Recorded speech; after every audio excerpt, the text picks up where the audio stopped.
સુરતની તમામ વિધાનસભામાં નારી શક્તિ વંદના કાર્યક્રમ યોજાયો, જેમાં વડાપ્રધાન નરેન્દ્ર મોદીના હસ્તે સ્વસહાય જૂથની 1.30 લાખ મહિલાઓને 250 કરોડ મહિલા પીએમ દ્વારા સહાય કરવામાં આવશે। સુરતના અંબાનગરની પ્રાથમિક શાળામાં યોજાયેલા કાર્યક્રમમાં ગૃહ રાજ્યમંત્રી હર્ષ સંઘવી ઉપસ્થિત રહ્યા હતા અને તેમણે રાજ્ય સરકાર તેમજ કેન્દ્ર સરકારની અલગ અલગ યોજનાઓ બાબતે માહિતી આપી હતી। સુરતની તમામ વિધાનસભામાં નારી શક્તિ વંદના કાર્યક્રમ યોજાયો હતો।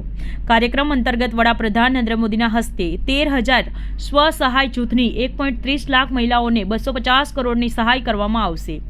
સુરતના અંબાનગરની પ્રાથમિક શાળામાં ગૃહ રાજ્યમંત્રી હર્ષ સંઘવીની ઉપસ્થિતિમાં કાર્યક્રમ યોજાયો હતો।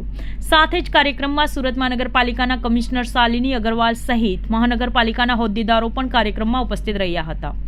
કાર્યક્રમમાં સંબોધન કરતા સમયે ગૃહ રાજ્યમંત્રી હર્ષ સંઘવી દ્વારા જણાવવામાં આવ્યું હતું કે આજે દેશના ઝૂંપડામાં રહેતા લોકો વર્ષોથી પ્રતીક્ષા કરતા હતા કે એવા વડાપ્રધાન આવશે કે જે બહેનો અને મહિલાઓ માટે વિચારશે અને આઝાદીના 75 વર્ષ પછી આજે મહિલાઓને પાકા મકાન આપે એવા વડાપ્રધાન મળ્યા છે। હજુ ઘણા પાકા મકાનો બનાવવામાં આવી રહ્યા છે। તેમણે એવું પણ જણાવ્યું હતું કે અહીંયા બેસેલા ઘણા બહેનોએ ભૂતકાળનું શાસન જોયું છે। બહેનો કિલોમીટર સુધી પાણી ભરવા જતા હતા અને પાણી ભરીને ઘરે આવે તો વીજળી લોકોના ઘરેથી ચાલી જતી હતી, પરંતુ વડાપ્રધાન નરેન્દ્ર મોદીને કારણે આજે લોકોના ઘર સુધી વીજળી પહોંચે છે અને આજે 20 મિનિટ પણ પાણી જાય તો લોકો કોર્પોરેટરને 20 થી 25 ફોન કરી લે છે કે પાણી કેમ ચાલ્યું ગયું।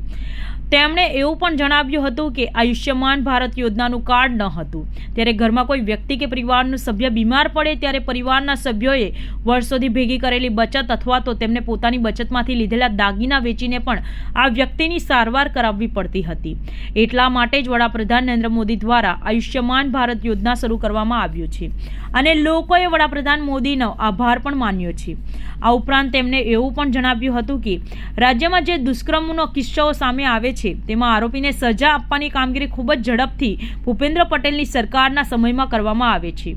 સૌથી વધારે ઉંમરકેદની સજા ગુજરાત સરકારે કરે છે અને મોદી સરકારને અને ગુજરાતની ભૂપેન્દ્ર સરકારનો આપ સૌ મહિલા વતી હું આભાર માનું છું। લહેરોની કોઈ દાયરો નથી હોતો, એ જ પ્રકારે ભારતની નારીઓને કોઈ બંધન નથી હોતી, એની સફળતા માટેની કોઈ સીમા નથી હોતી।